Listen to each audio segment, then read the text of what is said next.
And so at this dinner, I got to talking with someone next to me who I know his politics. He is an avid Trump supporter, and he's from a southern state. And I think we both realized, like, let's steer clear of the presidential election. Let's have a pleasant dinner and steer clear of that, which we did. And in the course of the dinner, I realized so many of the issues that he was dealing with in his state, and he represents a rural county in the South, were so similar to the issues that I was dealing with. Issues around the opioid crisis, issues around the scourge of fentanyl. And he had come up through his legislature in the same way I'd come up through mine. And we spent a good long time just talking about what rural life is like for so many Americans. And for that half hour, we weren't Democrat and we were Republican. We were two members of Congress talking about rural issues. And I try to do that in so many of the caucuses that I'm part of. So I'm also part of the bipartisan Rural Health Caucus, that we show up and we say, you know, what are the mental health struggles that you're having in your community? Lack of providers. We can't find enough psychologists. We can't find enough psychologists. We don't have enough good housing, which we know impacts mental health. And when we can stick to finding the overlap, we can get work done. Now, you'll never see any of that on CNN, MSNBC, Fox, News Nation, or any of the other cable networks that churn out news 24 hours a day. Because it isn't sexy to know that I sat down with this representative and we talked about the issues of rural America and how are we going to deal with the opioid epidemic. Or I sat down with a colleague next to me on the other side of me, it's a Republican who he's so concerned about the health and state of the democracy. Nobody covers those stories. And so what you see on TV is, it must be that you guys are screaming at each other all the time. And there is a fair amount of that. There is. I'm not going to lie to you. But there is also incredibly hard work that is happening. Because most of us ran because we care about our constituents. And I do think there are two kinds of people in Congress right now. People who run because they care deeply about policy and making lives better for their constituents, and people who care about their pride. And they are there to get the most likes, shares, retweets, and you can kind of see how they both, you know, both those groups of people operate within Congress. And the Republican who was sitting next to me, he had been in the news industry. And I said, you know, I'm really frustrated with the 24-hour news cycle on cable news, because I feel like it's not so much that they're covering the news in that they're making the news by chasing Marjorie Taylor Greene around the Capitol all the time. This is a person who has only one other member of Congress who really believes that she should have any power, and yet every night on the news, she's the leader, leading off the nightly news, as opposed to the people who are actually doing the work. And so I haven't figured out how to change that narrative, but those of us who care so deeply about rural places like Vermont, we have more in common with members of Congress from rural Kentucky and rural South Carolina than the press would ever allow us to think. And I'm trying to change that. Thank you so much. So the next question, one of the challenges Vermont continues to face remains the lack of young, diverse populations of people who stay and develop careers in-state. What do you envision as being critical to keeping young people in Vermont, and how do we get there? So I was a teacher for many years, and I think about this a lot. Are we doing all of the things that we can to make sure that talent stays here in Vermont? For those who want to. I know, my own kids will probably go live somewhere else for a while, but we see this pattern of folks coming back to Vermont in their 30s or 40s to raise their kids here. We have to tackle the housing crisis. So many young people want to settle in Vermont, and they cannot afford housing right now. So that's a big one.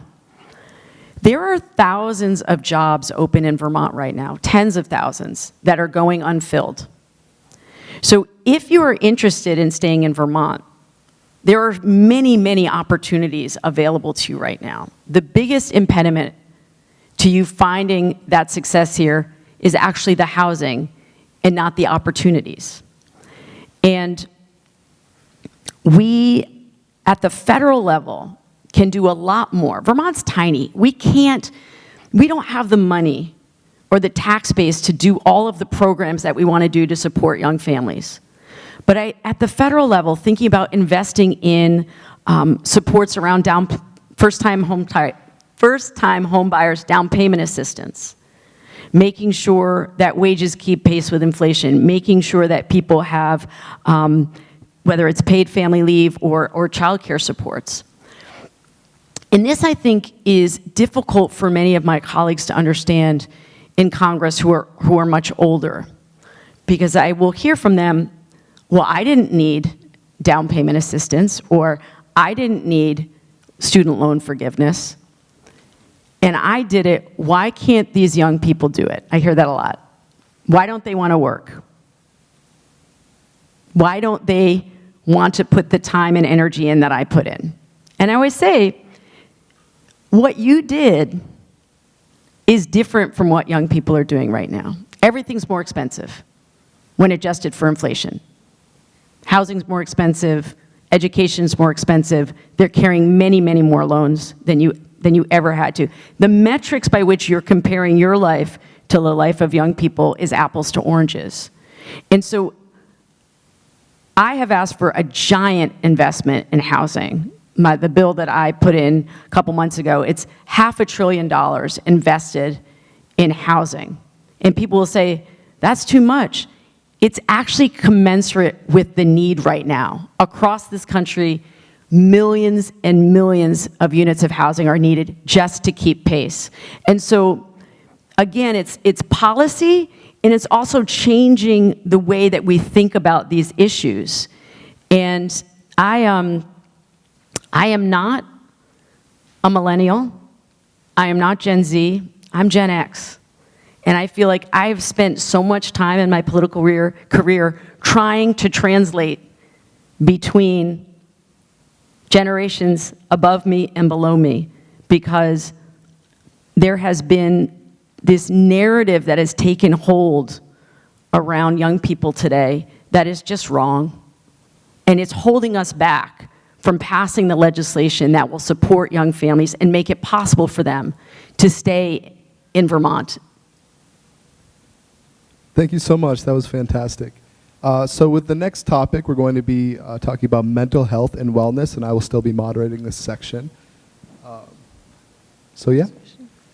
Congresswoman Balint, as a mother and former public school teacher, what are your thoughts on the rise of remote learning, even at institutions like Vermont State University, which has become a hybrid instruction institution? I think there's a place for remote learning, absolutely. I think it's interesting. I have 2 kids, and one did well with remote learning, and one, during that pandemic, lost most of his learning during that time. He just couldn't figure out how to make it work for him. And so I want to make sure that we understand that we will never be able to replace a direct classroom experience with everything being online.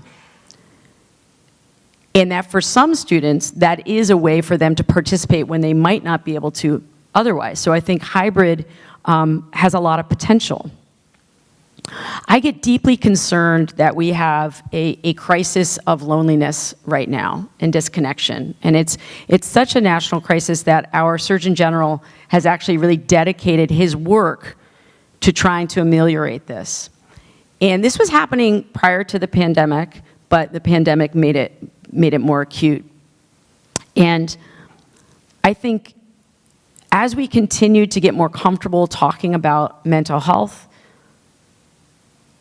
it frees up this space for all of us to be more open about the supports that we need to be successful, whether it's in our careers or in education. And I want us to truly embrace what I tried to do as a teacher, which is differentiated instruction, that not every kid needs the same thing. And it's exhausting when you're an educator trying to meet all of those needs. It's not easy. But remote education, hybrid education can be a tool. And I also know there is no replacement for sitting with each other, looking eye to eye, laying a hand on one another when you make a good point. We know as humans we are tactile. We do get a feedback loop of calm when we are sitting in community with others. And so both things are valid. I don't want to see us move entirely towards remote instruction for that reason. Thank you so much. So you recently voted yes on the bill just signed by President Biden that will either force the sale of TikTok from its current parent company or ban the app in the United States. In interviews, you cited one of the reasons for your vote being directly related to mental health and the well-being of young Americans. Would you please elaborate on your reasoning and perception of this bill's significance? I really appreciate that. I know a lot of people are feel very strongly about this vote either way, so I'm glad we're talking about it. I have been so heartsick as I travel around Vermont and talk to students, primarily middle and high school students, who will say to me, I'm addicted to my phone and I don't want to be. I know I should turn it off. I know I shouldn't be doom scrolling, and I can't help it. And I can't ask for help from my parents because they're doing the same thing. And I'm not, these are direct quotes from students, okay? I'm not happier for it. I feel worse when I see my friends, posting these things that I think have been curated. Like, I know they've been curated. They're not having the most fabulous time all the time, and yet I can't help but feel bad.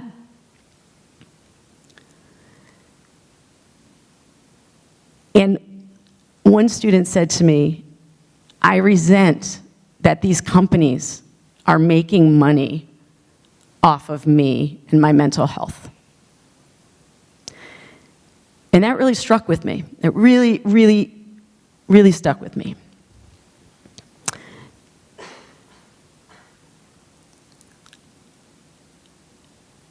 We know that there were many people in Silicon Valley who knew that the product that they were creating was highly addictive. They knew it gave people this dopamine hit, so they're going to come back for more.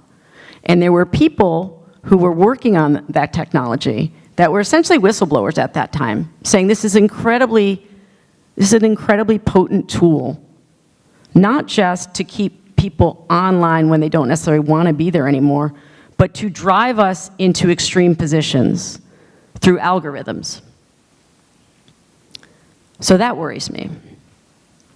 As a member of Congress, I sit in on briefings that are not public, that talk about our security, both as a nation, as individuals.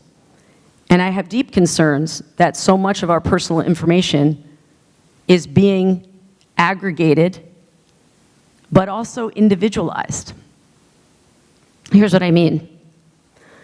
When this bill first came up as a possibility,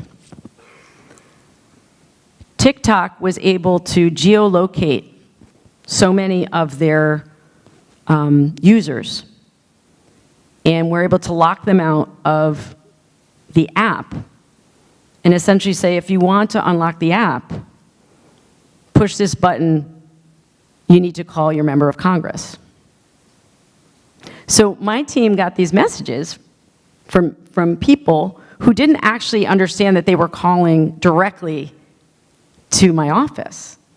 And sometimes it was funny. It would be these young people just yelling, no! And we're like, no what? And they're like, no, don't ban TikTok. And then I was like, oh, okay. And then others were saying things much, much more disturbing. Like, I will do self-harm if I don't have access to TikTok. People would say, I will be suicidal, disconnected, depressed. You can't do this to me.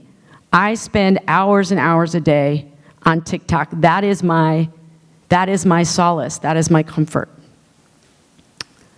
I found that very, very disturbing. First, that many of these people were very young. Some of them were under 13. And secondly, that the company was geolocating on them, which sort of proved the point that they have absolutely too much information that they're gathering from all of us. Now, I know it got portrayed in the media as if it's a ban. It's not actually a ban. It is a forced sale, which has been done at other times in our history. So it's not singular. This is not the only time this has come up. I don't know if it's the right thing, if this is the avenue that is actually going to get us to take this seriously. But I certainly cannot continue in this position and not try something. Because my constituents, many of them young people, are saying, we need you to do something. We don't like what it's done to our lives. And I will also say, I know many of you out there, I'm sure, use TikTok because it's fun. I know that. I want to see it being run in a way that is showing a little bit more care for the people who are using the app. Thank you. Or a lot more care. Yeah.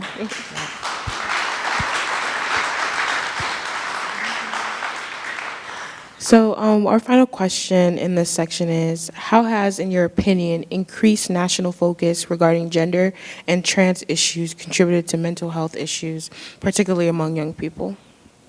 So how has my attention increased? Is that what you said? Or? Yeah, like increased national focus regarding gender and trans issues contributed to mental health.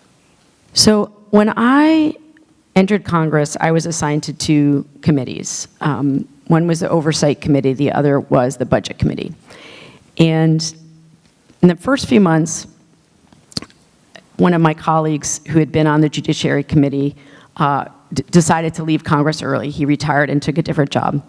And he had been an outspoken, openly gay member on the Judiciary Committee, and he had done a lot of work around equality legislation. His name was David Cicilline, and he was one of my mentors.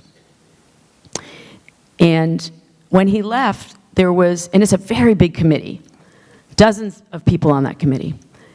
And he said, Becca, when I leave, there isn't going to be anyone on there that directly feels the impact of this hateful legislation geared at the LGBTQ community, and I want you to think about transferring from the Oversight Committee to Judiciary Committee. I had no idea when I did that how much time I would be spending defending my rights and the rights of LGBTQ plus Americans across this country. I'm glad I'm there, and it's also incredibly discouraging that we are at this moment. So we can have differences of opinion about policy, even as it relates to pretty much anything. I will engage with anyone on any issue as long as they're engaging with me in good faith.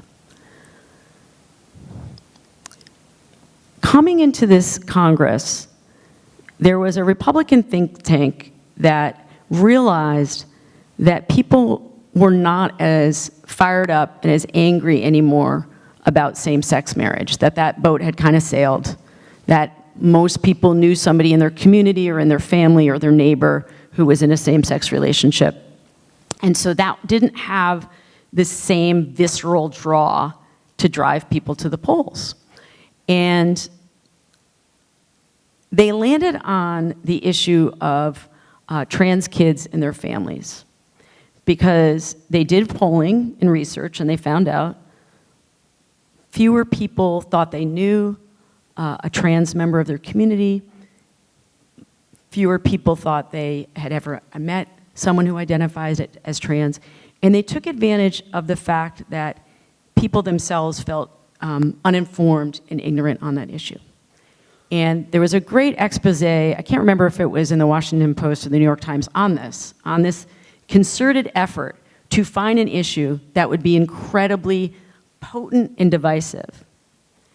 And what that has meant is I have had to sit through hearing after hearing in which my colleagues demonize and dehumanize my fellow Americans, whether they are people who identify as trans or if it's their families. And there is so much cruelty and mean-spiritedness about how it comes up in committee that it's shocking. I was not expecting that. And I am, you know, like a lot of people my age, I'm in my 50s. I look pretty good for 50, despite the whole Botox thing, I think. I think I look pretty good. Like many people in my 50s, I'm coming up to speed on these issues too. The young people they're leaps and bounds ahead of us in talking about these issues. And so I am always open to engagement and learning and trying to figure out how to be the most supportive ally. I didn't know that while I was figuring out how to be a good ally, I would be doing it on national TV all of the time, in real time.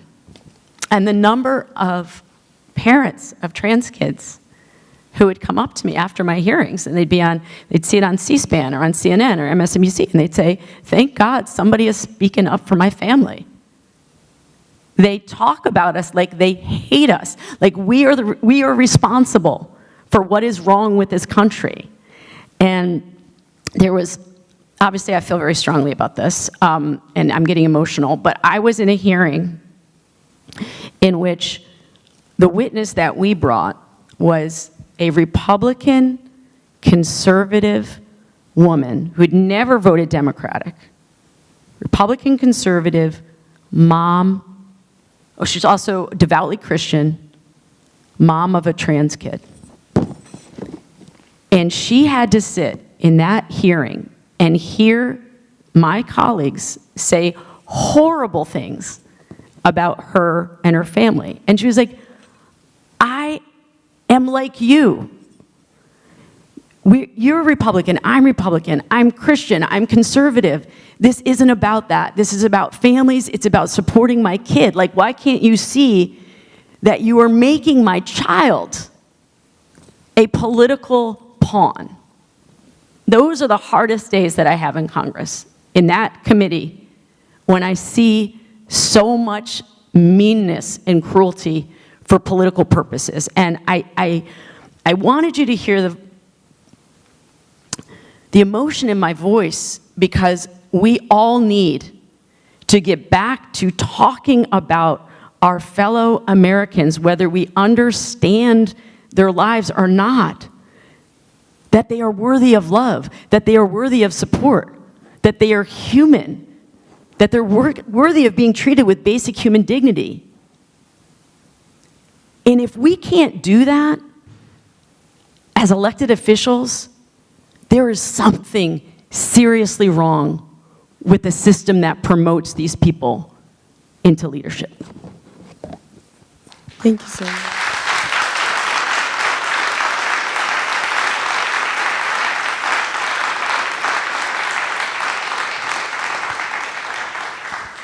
Amazing points. Thank you so much. So we're moving on to our last section for today, and it's on civic engagement and the health of this democracy.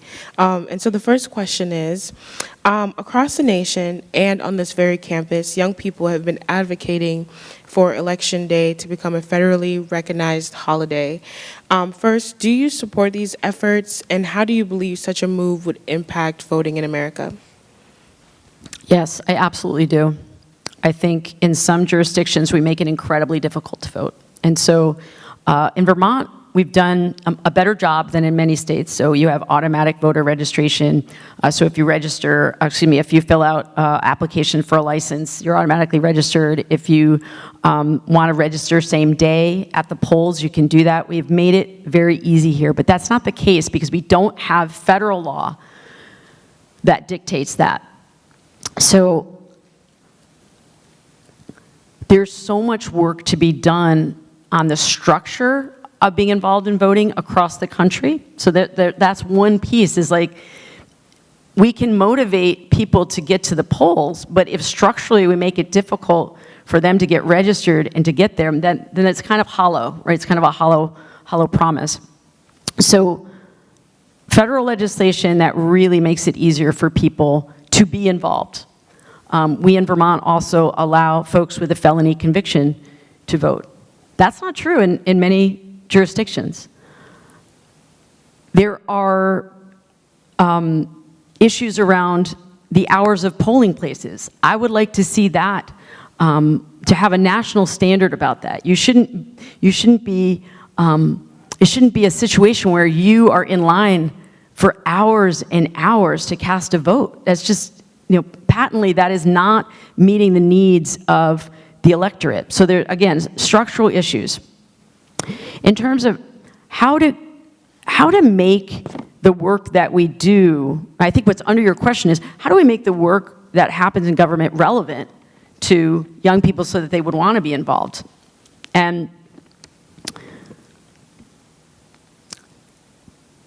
it's so important to make the connection between when you advocate for a particular policy initiative and you go all in on it, and maybe you're frustrated because you don't get everything that you want the first time out, right? I know we have seen that in social movements throughout time, certainly. But we have to understand that because government is representative, it is messy, it's arduous, it's not instantaneous, it takes time. What I want young people, and by young I mean, really anyone under 40 in this state is young, so like, we have an aging population. I want to see folks engaged not just on election day, not just in the lead up to a presidential election, but understanding that the real work of being involved in the electorate is what happens in between. It's marching and it's chanting and it's having sit-ins and it is pushing people for accountability and change, absolutely. That's why we have these incredible First Amendment rights here that are not guaranteed in many parts of the globe. Absolutely, that's part of it. But equally important is to engage in hard conversations and stay. Too many Americans right now, they show up at a meeting, they yell, they say their piece, and then they're out. And I don't mean specifically young people. We see this at town meetings and city council meetings across this country. People come in, they yell, they leave. Maybe in that moment they feel better, maybe. But we have lost the ability, I think, to say the hard stuff and stay to hear the answer, even when that person disagrees with you. And that is training I think we all have to do. I think some of it happens in schools, but some of it happens in communities. Some of it happens in families that I am still learning how to do that. Can I tell you a quick story? I don't know how much time we have, but do I have time for a story? Okay. So, remember how I told you everything is divided? Like you go through the Republican door, the Democratic door. Well, so orientation is not divided. Republicans and Democrats coming into Congress for the first time, we have our training all together. And the only time we're divided is when we're in our caucus meetings. So One morning, I'm an early riser. I got up to the cafeteria-like area and looked around, and I didn't recognize a lot of the people sitting there, and summed up pretty quickly that they were Republicans, because I had gotten to know so many of my Democrats through different meetings that we'd had. And so in that moment, what I really wanted to do was grab my coffin and muffin and go back to my own hotel room and not have to have an awkward conversation with my colleagues about politics. And I forced myself to stay. So I forced myself to do the thing that I always encourage other people to do. And I sat down, and it was really funny because they thought I was a Republican.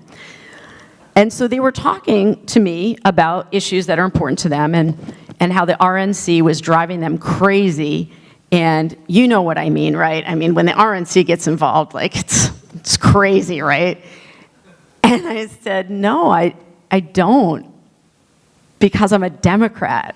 And they're like, what? And things got really weird for a few minutes and awkward. And I stayed, though. I said, so tell me about your races. Tell me, why did you run? What do you do in your home district? And I stayed. And I didn't think anything would come out of it. I really didn't. Like, after a few minutes, I was like, peace out. and I thought, well, I tried.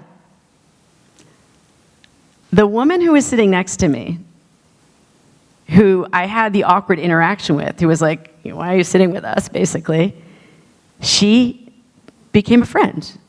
And staff members from other Republican members. Turns out their office is down the hallway from mine. And we still vote often on opposite sides of things, but we stay engaged. And if I can do it, as a person whose rights are being disparaged all the time, as a woman and as a gay person, if I can do it, you can do it too. You can say the hard stuff and stay. You can have those hard conversations in your communities. It's the only way we're going to get out of this. It really is. So I'm working on it in real time, and I hope you will too.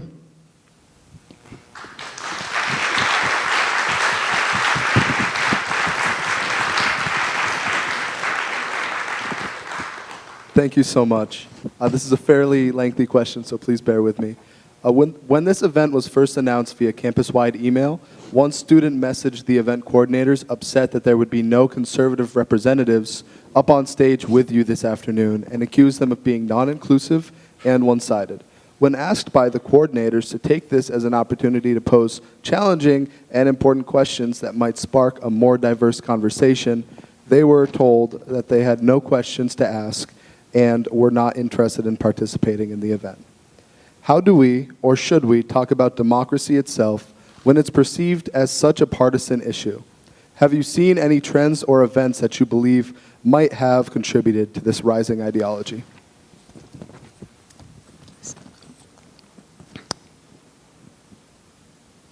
So it makes me sad that that person felt like, as a representative of Congress, not seeing what I think I started with at the top, which is I represent everybody. And that I should be accessible to someone who agrees with my positions as to someone who doesn't.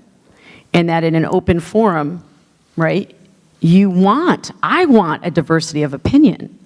I want to have my ideas challenged. I want people to kick the tires on what I say that my policy is and see if it really is the right policy. And so I'm hoping that in future, my staff also can think about how we put out information about events. Obviously, I didn't organize this one, but like thinking about how do I put out information saying, no, truly, all are welcome. This is about democracy. This is about government. It's not about, little d Democrats. So I think we always have more work to do in that area. I think that, honestly, I really think the way that news is covered now in a constant barrage has been one of the things that it has made it difficult for us to not see engagement on issues as you won or you lost. There are winners and losers. Because that's not how I see my job at all. That I don't go into a committee thinking I'm going to try to win this argument or try to win this debate. And I think we've been trained to get into a aggressive stance, and that we've forgotten that as scared as we are, as anxious as we are, as worried about the future as we are, I can guarantee you the person down the street that has a different kind of lawn sign than you have, they're also feeling scared and worried. And I think so much of that partisanship comes from feelings of worry and despair, and a news media landscape that drives that. That they get more eyeballs when we're outraged. They get more of our attention when they stir up anger. And I had a friend who, she's a writer, her name's Amanda Ripley, and she wrote a fantastic book called High Conflict. And she used to be a journalist, a short form journalist, and she left the news media and writes books now because she said, today's news is not fit for human consumption because it's just driving the rage all the time. And I'm not saying there isn't a place for anger. Anger can move you to action, absolutely. It's when we are enraged and we stay there. It actually doesn't drive us to action. And I think there is a misunderstanding in this country about cynicism, and that we hold it up as, you know, if you're happy, you must not be paying attention, right? That if you were paying attention, you'd be a cynic because everything's awful. The problem with that is cynics don't live as long, cynics don't have as much human connection, cynics don't achieve as much in their jobs. So we have this sense that somehow they're smarter and more successful because they're so cynical and nobody can take advantage of them. But what happens is they drive people away from them. And so it's like this weird feedback loop. And I've been told my whole career, you're too kind, our campaign slogan was courage and kindness. Oh, you'll never be able to win on that. You'll never be able to win on that. Nobody wants to hear that. I was like, actually, everyone wants to hear that because they're exhausted. They don't want to be part of the rage anymore, but they don't know how to step off of it. And so I actually was meeting with a friend yesterday who is in communications. And I said, I need to sit down with you for a couple hours, and I want you to help me figure out how I can use my platform to change this dynamic. Because I'm not happy with it. I don't want to be part of it. I don't want to drive the rage. And right now, the people who are most angry in Congress and the most over the top are the ones that have the more likes, the more followers, the more shares. So it's a perverse incentive. So I'm trying to figure that out. Thank you so much, Congresswoman Balint. Thank you so much for just being here today and having a conversation with all of us. We're right near time. So to kind of close out, do you have any remarks or anything you want to say to us and the audience before we wrap up this event? Here's what I want to say. I knew, for all the students here, I knew at your age what I wanted to do, which is what I'm doing right now. It took me a very long time to finally listen to that voice and do the thing that I was called to do. And I put up obstacles all along the way. I don't come from money. I don't come from anyone in politics. I don't even know how to do it. How do you even do the mechanics of getting on the ballot or running a campaign? So I put it off for a very long time. And it was my spouse who finally said to me, I don't want you to look back on your life and that you haven't done the thing that you were called to do. Surround yourself with people who believe in you and your potential, that will help you nurture those ideas and those dreams. I can tell you, as the child of an immigrant, as a gay woman, as the child of a working class mom, I never imagined I would be in Congress. So I want you to think about, what are those voices in you? And how do I get there? How do I surround myself with the people that will help me to get there? You're too young to put obstacles in front of you. That's what I want to say. Thank you.